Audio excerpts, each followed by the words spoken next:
Having difficulty bleeding twin brake calipers or multi-piston calipers with a bleed nipple each side, Laser Tools has the solution.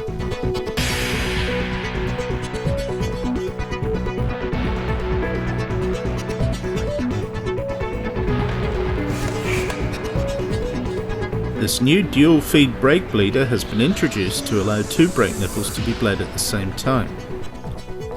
This is particularly useful when working on motorcycles equipped with twin front calipers, or brake calipers fitted with multiple bleed nipples, often found in competition multi-piston calipers.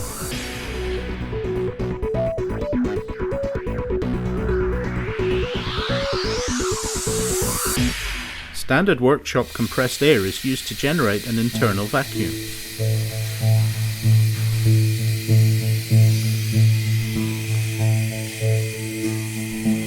Sometimes when bleeding one nipple at a time, air can be trapped when the nipple is lower than the pipe or channel feeding the other piston or caliper.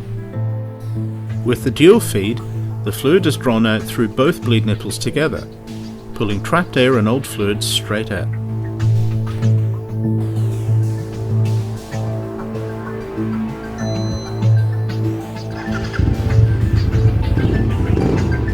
Suitable for both cars and motorcycles, brake bleeding becomes a one-man operation. The dual feed brake bleeder, speedy and efficient brake bleeding from Laser Tools.